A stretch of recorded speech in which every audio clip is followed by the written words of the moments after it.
Hello guys, happy Sunday ಎಲ್ರಿಗೂ. ಇವತ್ತು Sunday ಅಲ್ವಾ, ಸೊ ಸ್ವಲ್ಪ ಕೆಲಸ ಎಲ್ಲ ಆಮೇಲೆ ಸ್ವಲ್ಪ ಔಟಿಂಗ್ ಹೋಗೋಣ ಅಂತ ಹೋಗ್ತಾ ಇದ್ದೀವಿ. ನಾವು ಒಂದು ಟೆಂಪಲ್ಗೆ ಹೋಗ್ತಾ ಇದ್ದೀವಿ. ನೋಡಿ, ನನ್ನ ಮಗ ಮಿಡ್ಲಲ್ಲಿ ಕೂತ್ಕೊಂಡ್ಬಿಟ್ಟು ಅವನು ಫುಲ್ ಎಕ್ಸೈಟೆಡ್ ಆಗಿದ್ದಾನೆ. ಸೊ ನಾನು ಎಕ್ಸೈಟೆಡು. ಹಾಗೆ ಹೋಗ್ತಾ ಇದ್ದೀವಿ. ಎಲ್ಲಿಗೆ ಅಂತ ನನಗೂ ಗೊತ್ತಿಲ್ಲ ಆ್ಯಕ್ಚುಲಿ. ನಾನು ಕೇಳ್ತಾ ಇದ್ದೀನಿ ಅವ್ರ ಹತ್ರ, ಎಲ್ಲಿಗೆ ಹೋಗ್ತಾ ಇದ್ದೀರಾ ಅಂತ, ಕರ್ಕೊಂಡು ಹೋಗ್ತಾ ಇದ್ದೀರಾ ಅಂತ. ಇವಾಗ 10 ಗಂಟೆ ಮೇಲೆ ಹೋಗಿದ್ರು.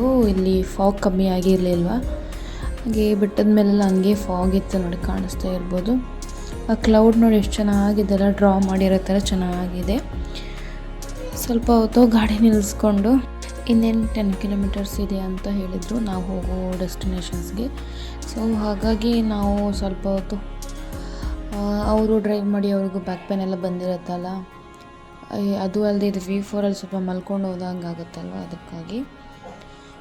ಸೊ ನೋಡಿ, ಇಲ್ಲಿ ಕೆರೆ ಯಾವ ಥರ ಇದೆ ಅಂತ ಬೋರ್ಡ್ ನೋಡ್ತಾ ಇದ್ರೆ ಗೊತ್ತಾಗ್ಬೋದು.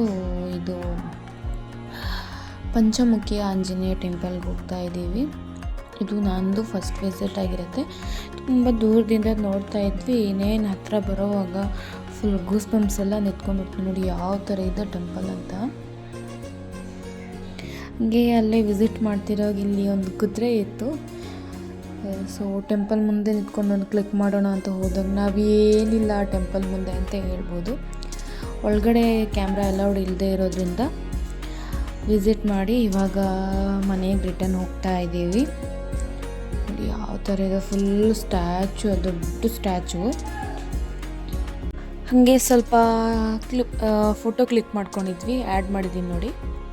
Hello guys, welcome back to my channel Sanu Mahi ವ್ಲಾಗ್ಸ್ಗೆ ನಿಮಗೆಲ್ಲರಿಗೂ ಸ್ವಾಗತ ಸುಸ್ವಾಗತ. ಇವಾಗ ಟೆಂಪಲ್ ವಿಸಿಟ್ ಎಲ್ಲ ಮಾಡಿ ಬಂದಾಗಿದೆ. ಇವಾಗ ಕೈಕಾಲು ಮುಖ ತೊಳೆದು ಸ್ವಲ್ಪ ಫ್ರೆಶ್ ಅಪ್ ಎಲ್ಲ ಆಗಿದ್ದೀನಿ. ಅಪ್ಪ ಮಗ ಫ್ರೆಶ್ ಅಪ್ ಆಗಿಬಿಟ್ಟು ಮಲ್ಕೊಂಡ್ಬಿಟ್ಟಿದ್ದಾರೆ, ಕೈಕಾಲು ತೊಳ್ಕೊಂಡು ಮಲ್ಕೊಂಡ್ಬಿಟ್ಟಿದ್ದಾರೆ. ನಾನಿವಾಗ ಮುಖ ಎಲ್ಲ ತೊಳ್ಕೊಂಡು, ಕೈಕಾಲು ಮುಖ ತೊಳ್ಕೊಂಡು ಬ್ಲಾಗ್ ಸ್ಟಾರ್ಟ್ ಮಾಡೋಣ ಅಂತ ಅಂದ್ಕೊಂಡೆ. ಬ್ಲಾಗ್ನ ಬಿಡೋಕ್ಕಾಗಲ್ಲಲ್ವ, ಹಾಗಾಗಿ. ಸೊ ಇವಾಗ ಫೇಸ್ ವಾಶ್ ಎಲ್ಲ ಮಾಡಿದ್ದೀನಿ. ಫೇಸ್ ವಾಶ್ ಎಲ್ಲ ಮಾಡಿ, ಬಿಸಿಲಲ್ವ, ಸೊ ಫೇಸ್ ವಾಶ್ ಎಲ್ಲ ಮಾಡಿಕೊಂಡು ಸ್ವಲ್ಪ ಕೋಲ್ಡ್ ಇದೆ, ಗಂಟೆಲ್ಲ ಕಸ ಕಸ ಅಂತ ಇಲ್ಲ. ಆಮೇಲೆ ಬಿಸಿಲು ಬಂದಿದ್ದ ಕಾರಣ ತಲೆನೂ ಸಿಕ್ಕಾಪಟ್ಟೆ ಆಗ್ತಾಯಿತ್ತು. ಈ ಕಾಫಿಗೆ ಎಡಿಕ್ಟ್ ಆಗೋಕ್ಕಿಂತ ಬೆಸ್ಟ್ ಅಂದರೆ ಹೇರ್ ಆಯಿಲ್ ಹಾಕ್ಕೊಂಡು ಮಸಾಜ್ ಮಾಡ್ಕೊಂಡು ಚೆನ್ನಾಗಿ ಬಿಸಿ ಬಿಸಿ, ಅಂದರೆ ಲೈಟಾಗಿ ಒಬ್ಬರು ಬಿಸಿಕ್ಕಿಂತ ಇನ್ನು ಬಿಟ್ಟು ತಣ್ಣಗಿತ್ತು, ಚೆನ್ನಾಗಿ ಬಿಸಿ ಬಿಸಿ ಎಣ್ಣೆ ಹಾಕಿ ಆಯಿಲ್ ಮಸಾಜ್ ಮಾಡ್ಕೊಂಡಿದ್ದೀನಿ. ಸೊ ಇವಾಗ ಮಸಾಜ್ ಎಲ್ಲ ಮಾಡಿಕೊಂಡು ಎಲ್ಲ ಬಳಸ್ಕೊಂಡಿದ್ದೀನಿ. ಇವತ್ತು ಈಚೆಗಡೆ ರಂಗೋಲಿ ಹಾಕಿಲ್ಲ ನಾನು. ಸಂಡೇ ಯಾವಾಗಲೂ ಹಂಗೆ ನಾನು ರಂಗೋಲಿ ಹಾಕಲ್ಲ. ಸೊ ಇವಾಗ ಈಚೆಗಡೆ ಚಪ್ಪಲಿ ಸ್ಟ್ಯಾಂಡಲ್ಲಿ ಇದೆ, ಮತ್ತು ಅಲ್ಲೇ ನಡ್ಕೊಂಡು ಬರ್ತಾರಲ್ವ, ಸೊ ಅದರಿಂದ ಕ್ಲೀನ್ ಮಾಡಬೇಕು. ಸ್ವಲ್ಪ ಉಜ್ಜಿ ತೊಳಿಬೇಕು, ಸೋಪಲ್ಲಿ ಹಾಕಿ ಉಜ್ಜಿ ತೊಳಿಬೇಕು. ಬಾಗಿಲಲ್ಲೂ ಅಷ್ಟೇ ರಂಗೋಲಿ ಏನಿಲ್ಲ, ಸ್ವಲ್ಪ ಗುಡಿಸ್ಕೊಳ್ಬೇಕು, ಕಸ ಇದೆ. ಹಾಗಾಗಿ ಸರಿ, ಕಸ ಗುಡಿಸಾದ್ಮೇಲೆ ಸಿಗ್ತೀನಿ.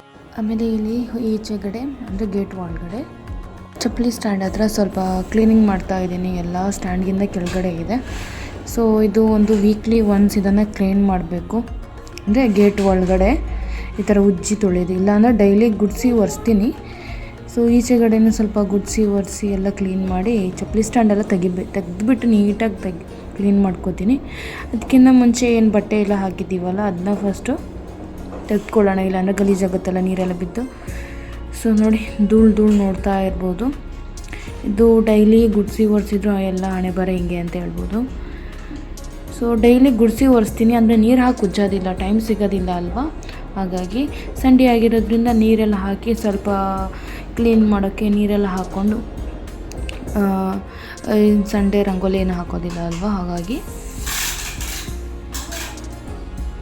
ಈಚೆಗಡೆ ಎಲ್ಲ ನೀರು ಹಾಕಿಬಿಟ್ಟು ಇವಾಗ ನೀಟಾಗಿ ಬ್ರಷ್ ಮೊನ್ನೆ ತಂದಿದ್ವಲ್ಲ ಲಾಸ್ಟ್ ಟೈಮು ನಾನು ಶಾಪಿಂಗಲ್ಲಿ ಏನು ತಂದೆ ಅಂತ ತೋರಿಸಿದ್ದೆ. ಸೊ ಅದರಲ್ಲೇ ತಂದಿದ್ದು ಬ್ರಷ್ ಏನಿತ್ತು, ಸೊ ಅದರಲ್ಲೇ ತಿಕ್ತಾಯಿದ್ದೀನಿ ನೋಡಿ, ಎಲ್ಲ ಕಡೆ ತಿಕ್ತಾಯಿದ್ದೀನಿ. ಎಷ್ಟು ಕೊಳೆ ಇರುತ್ತೆ, ಡೈಲಿ ಗುಡಿಸಿ ಒರೆಸಿದ್ರೆ ಎಷ್ಟು ಕೊಳೆ ಇರುತ್ತೆ ಅಂದರೆ ಚಪ್ಪಲಿ ಎಲ್ಲ ಹಾಕ್ಕೊಂಡು ಓಡಾಡ್ತೀವಲ್ಲ ಇಲ್ಲಿ, ಹಾಗಾಗಿ ಸ್ವಲ್ಪ ಧೂಳು ಕ್ಲೀನೆಲ್ಲ ಇರುತ್ತೆ. ಏನು ಫಸ್ಟು ಉಜ್ಜಿ ತೊಳೆದಾದ್ಮೇಲೆ ಸ್ವಲ್ಪ ವೈಪರಿಂದ ನೀರೆಲ್ಲ ಈಚೆಗಡೆ ವೈಪ್ ಔಟ್ ಮಾಡಿಬಿಡ್ತೀನಿ. ಒಂದು ಸಲ ಅದು ಫಸ್ಟ್ ಗಲೀಜಿರುತ್ತಲ್ಲ, ನೆಕ್ಸ್ಟ್ ಟೈಮ್ ನಾನು ಇವಾಗ ಸ್ವಲ್ಪ ಫಿನೈಲು, ಸ್ವಲ್ಪ ಫ್ಲೋರ್ ಕ್ಲೀನರೆಲ್ಲ ಹಾಕ್ಕೊಂಡು ಬಂದು ಇನ್ನೊಂದು ಸತಿ ನೀರೆಲ್ಲ ವೈಪೌಟ್ ಮಾಡ್ತಾಯಿದ್ದೀನಿ ನೋಡಿ. ಫಿನೈಲ್ ಹಾಕೋದ್ರಿಂದ ಯಾವುದೇ ಥರದ ಸ್ಮೆಲ್ಲು ಬರೋಲ್ಲ, ಆಮೇಲೆ ಏನು ಗಲೀಜು ಇರೋಲ್ಲ ಈ ಕಡೆ ಅಂತ. ಗಲೀಜು ಸ್ಮೆಲ್ಲು ಬರೋದು ಇಲ್ಲ, ಘಮ ಘಮ ಅಂತ ಇರುತ್ತಲ್ಲ ಫಿನೈಲ್ದು. ಹಾಗಾಗಿ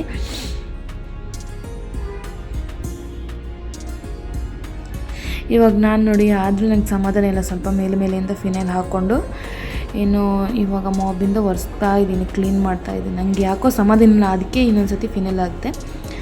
ಅದಾಗಿ ಒಂದು 2 ಡೇಸಿಂದ ಬಟ್ಟೆ ರಾಶಿ ಬಿದ್ದುಬಿಟ್ಟಿತ್ತು. ಸೊ ಬಟ್ಟೆನ ಮರ್ಚ್ತಾ ಇದ್ದೀನಿ.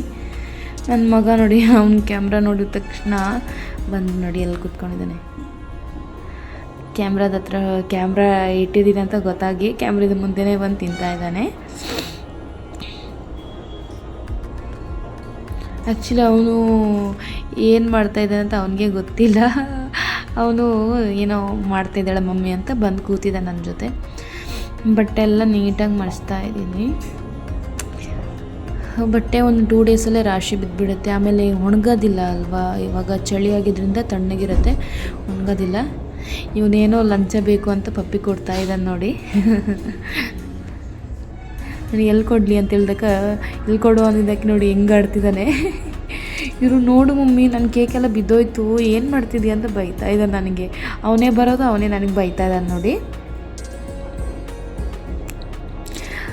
ಇದರಲ್ಲಿ ನಮ್ಮ ಮನೆಯವ್ರದ್ದು, ನನ್ನದು, ನನ್ನ ಮಗಂದು 3 ಜನದ್ದು ಇದೆ. ಅದರಲ್ಲೂ ಮನೆಗೆ ಹಾಕೋ ಬಟ್ಟೆ, ಔಟ್ಸೈಡ್ ಹಾಕೋ ಬಟ್ಟೆ, ನಾವು ಸ್ಕೂಲ್ ಯೂನಿಫಾರ್ಮ್ ಇರ್ಬೋದು. ಸೊ ಹಾಗಾಗಿ ಬಟ್ಟೆ ಎಲ್ಲ ಮಚ್ಚಾದ್ಮೇಲೆ ನಮ್ಮ ಮನೆಯವ್ರು ಏನು ಮಾಡಿದಂದರೆ ಮಂಡಕ್ಕಿ ಮಸಾಲ ಮಾಡಿದ್ರು. ಸೊ ಅದೇ ತಿಂದ್ಕೊಂಡು ಬೆಡ್ಡಿಂಗ್ ಮಾಡ್ತಾಯಿದ್ದೀನಿ. ಬೆಡ್ಡೆಲ್ಲ ನೀಟಾಗಿ ಬೆಡ್ಶೀಟೆಲ್ಲ ಫಿಕ್ಸ್ ಔಟ್ ಮಾಡಿಕೊಂಡು ಧೂಳು ತೆಗಿತಾ ಇದ್ದೀನಿ. ಧೂಳು ಅಂದರೆ ಇವಾಗ ತಿಂದಿದ್ದು ಚಿಕ್ಕ ಪಾರ್ಟಿಕಲ್ಸ್ ಎಲ್ಲ ಇರುತ್ತಲ್ವ, ಸೊ ಅದನ್ನೆಲ್ಲ ತೆಗಿತಾ ಇದ್ದೀನಿ. ಸ್ವಲ್ಪ ಸಮಾಧಾನ, ಮಲ್ಕೊಳ್ಳೋವಾಗ ಕ್ಲೀನ್ ಬೆಡ್ ಇದ್ದರೆ ಸ್ವಲ್ಪ ಸಮಾಧಾನ ಅಂತ ಹೇಳ್ಬೋದಲ್ವ. ಹಾಗಾಗಿ ಬೆಡ್ಶೀಟು ಇಲ್ಲೇ ಇಡ್ತಾ ಇದ್ದೀನಿ. ನಂದು ನಮ್ಮ ಮನೆಯವ್ರ ಬೆಡ್ಶೀಟು. ನನ್ನ ಪುಟಾಣಿದೊಂದು ಪಿಲ್ಲೋ ನೋಡಿದ್ರಲ್ಲ, ಇದು ನನ್ನ ಆರ್ನವ್ದು ಪಿಲ್ಲೋ ಆಗಿರುತ್ತೆ. ಸೊ ಇಲ್ಲಿ ಕಸ ಏನಿಲ್ಲ, ಧೂಳಿತ್ತು. ಅಯ್ಯೋ ಎಷ್ಟು ಧೂಳಂದರೆ ಡೈಲಿ ಗುಡಿಸಿ ಡೈಲಿ ಒರೆಸಿದ್ರು ಧೂಳಿರುತ್ತೆ. ನಾವು ಈಚೆಗಡೆ ಹೋಗಿ ಕಾಲು ಒರೆಸ್ಕೊಂಡು ಬರೋಲ್ಲ ಒಳಗಡೆ ಬರೋವಾಗ, ಹಾಗಾಗಿರ್ಬೋದು ನೋಡಿ. ಅವನದೊಂದು ಹೋಮ್ ವರ್ಕ್ ಇತ್ತು, 10 ಇತ್ತು. ಅದನ್ನು ಹೆಂಗೆ ಬರೆಯೋದು ಅಂತ ಹೇಳ್ಕೊಡು ಅಂತ ಹೇಳ್ತಾ ಇದ್ದ. ಅದೆಲ್ಲ ಆದಮೇಲೆ ಹಾಲಿಗೆ ಬಂದೆ. ಹಾಲಲ್ಲಿ ಸ್ವಲ್ಪ ಅದೇ ಧೂಳು, ಕಸ ಅಂತ ಅಷ್ಟೊಂದು ಇರಲಿಲ್ಲ, ಧೂಳೆಲ್ಲ ಇತ್ತು ನೋಡಿ. ಗೋಡೆಯಲ್ಲೆಲ್ಲ ನಮ್ಮ ನಾವು ಪೇಂಟ್ ಚಿಕ್ಕವನಿರುವಾಗ ಅದೆಲ್ಲ ಮಾರ್ಕರ್ ಇಟ್ಕೊಂಡು ಮಾಡಿರೋದು ಎಲ್ಲ ಸ್ಕೆಚ್ ಪೆನ್ನಲ್ಲೆಲ್ಲ. ಚಿಕ್ಕ ಮಕ್ಕಳಿರೋ ಮನೆಯಲ್ಲೆಲ್ಲ ವಾಲು ನೀಟಾಗಿರುತ್ತೆ ಅಂತ ನಾವು ಅಂದ್ಕೊಳ್ಬಾರ್ದಲ್ವಾ. ಸೊ ನೋಡಿ, ಅವನಿಗೋಸ್ಕರ ನಾನು ಏನು ಫರ್ನಿಚರು ತೊಗೊಳ್ದೇ ಇರೋದು. ಅವ್ನು ಸ್ವಲ್ಪ ಫ್ರೀ ಆಗಿರಬೇಕು ಆಟ ಆಡೋವಾಗ ಅಂತ. ಸೊ ಅವನಿಗೆ ಏನೇ ಇದ್ದು ಫ್ರೆಂಡ್ ಇದ್ದರೂ, ನಾನೇ ಆಗಲಿ ನಮ್ಮ ಮನೆಯವರೇ ಆಗಲಿ, ನಾವು ಈಚೆ ಕಳಿಸೋದಿಲ್ಲ ಅವನ್ನ. ಬೇಡ ಸುಮ್ಮನೆ ಯಾಕೆ ಅಕ್ಕಪಕ್ಕದವ್ರು ಜಗಳ ಮಾಡೋದು, ನನ್ನ ಮಗನಿಗೆ ಹೊಡ್ದ, ನನ್ನ ಮಗಳಿಗೆ ಹೊಡ್ದ ಅಂತ ಆಗೋದಲ್ವಾ. ಡೈಲಿ ನಾನು ಕಿಚನಲ್ಲಿ ಕಾಣ್ತಾ ಸಿಗ್ತಾ ಇದ್ದೆ ನಿಮಗೆ ಪಾತ್ರೆ ತೊಳಿತಾ. ಇವತ್ತು ನಮ್ಮ ಮನೆಯವರಿದ್ದಾರೆ, ಅವರೇ ಇವತ್ತು ನೀನು ಬೇರೆ ಕೆಲಸ ಮಾಡ್ಕೊ, ನಾನು ಪಾತ್ರೆ ತೊಳ್ಕೊಡ್ತೀನಿ ಅಂತ ತೊಳಿತಾ ಇದ್ದಾರೆ ನೋಡಿ. ಇಷ್ಟೊಂದು ಪಾತ್ರೆ ಇತ್ತು. ಅಂದರೆ ಇದೆಲ್ಲ ತಿಂದಿರೋದೇ ಪಾತ್ರೆ ಅಲ್ಲ, ಅಂದರೆ ಯೂಸ್ ಮಾಡಿರೋದೆಲ್ಲ. ಕೆಲವೊಂದು ಎಣ್ಣೆ ಜಿಡ್ಡಾಗಿಬಿಟ್ಟಿತ್ತಲ್ಲ, ಅದನ್ನೆಲ್ಲ ತೊಳಿತಾ ಇದ್ದಾರೆ. ಸೊ ನಾನು ಈ ಕಡೆ ಎಲ್ಲ ಮನೆಯೆಲ್ಲ ಕ್ಲೀನ್ ಆದಮೇಲೆ ನಾನು ಇವಾಗ ಏನು ಮಾಡ್ತಾಯಿದ್ದೀನಿ ಅಂದರೆ ದೀಪ ಹಚ್ತಾ ಇದ್ದೀನಿ. ನಾನು ಆರ್ನವ್ ನೋಡಿ ಹೆಂಗಾಡ್ತಿದ್ದಾನೆ ಅಂತ. ದೀಪ ಹಚ್ಚೋದನ್ನು ನನಗೊಂಥರ ಪೀಸ್ಫುಲ್ಲಾಗಿ ಮಾಡ್ತೀನಿ ಅಂತ ಅಂದ್ಕೊಳ್ಳೋವಾಗ ಈ ಆರ್ನವ್ ತುಂಬ ಕಾಟ ಕೊಟ್ಬಿಡ್ತಾನೆ ನೋಡಿ, ಯಾವ ಥರ ಮಾಡ್ತಾಯಿದ್ದಾನೆ ಅಂತ.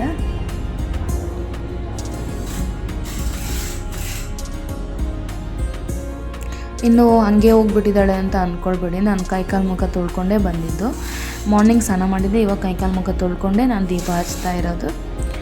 ಆರ್ನವ್ ನೋಡಿ ಎಷ್ಟು ತುಂಟಾಟ ಮಾಡ್ತಾನೆ ಅಂದರೆ ಸಾಕಾಗ್ಬಿಡುತ್ತೆ. ಹಾಗೆ ಒಂದು ಅರ್ಧ ಗಂಟೆ ಬಿಟ್ಟು ಬಂದಾದಮೇಲೆ ಪಾತ್ರೆ ಎಲ್ಲ ಸೆಟ್ ಮಾಡ್ತಾಯಿದ್ದೆ ನೋಡಿ. ನೀರಲ್ಲೇ ಇಳಿದಿದ್ದು ಆರಾಮಾಗಿ ಪಾತ್ರೆಯನ್ನು ಸೆಟ್ ಮಾಡಿಕೊಂಡ್ರೆ ಯಾವ್ಯಾವ ಪಾತ್ರೆ ಯಾವಾಗ ಹೋಗ್ಬೇಕು ಆವಾಗ ಹೋಗಿ ಕೈಗೆ ನೀಟಾಗಿ ಸಿಗುತ್ತಲ್ವ. ಸೊ ಹಾಗಾಗಿ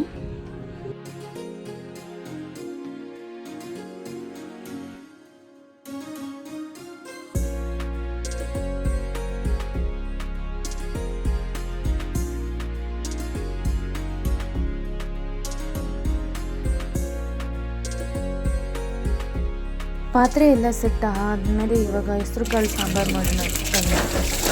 ಸಿಂಪಲ್ ಸಾಂಬಾರು ಮಾಡ್ತಾಯಿದ್ದೀನಿ. ರುಬ್ಬಿ ಎಲ್ಲ ತುಂಬ ಮಸಾಲ ಹಾಕಿದ್ರೆ ಏನು ಮಾಡ್ತಾರೆ, ಸಿಂಪಲಾಗಿ ಮಾಡ್ತಾಯಿದ್ದೀನಿ. ಸಾಂಬಾರೆಲ್ಲ ಬೇಗ ಬೇಗ ಕುಕ್ ಮಾಡ್ಕೊಂಡು ಅಷ್ಟು ಬೇರೆ ಆಗಿತ್ತು. ಸೊ ಟಿ ವಿ ನೋಡ್ಕೊಂಡು ಆರಾಮಾಗಿ ಅಡುಗೆ ಮಾಡ್ಕೊಳ್ತಾ ಇದ್ದೀನಿ ನೋಡಿ. ಸೊ ಇವಾಗ ಅಡುಗೆ ಎಲ್ಲ ಆಯಿತು, ಸಾಂಬಾರೆಲ್ಲ ಆಯಿತು. ಮುದ್ದೆ ಸಾಂಬಾರು ಅನ್ನ ತಿಂದು ಬೆಚ್ಚಿಗೆ ಮಲ್ಕೊಳ್ಳೋದೊಂದು ಬಾಕಿ. ನನಗೆ 6 ನೋವು 90 ತಿನ್ನಿಸ್ತಾ ಇದ್ದಾರಲ್ವ.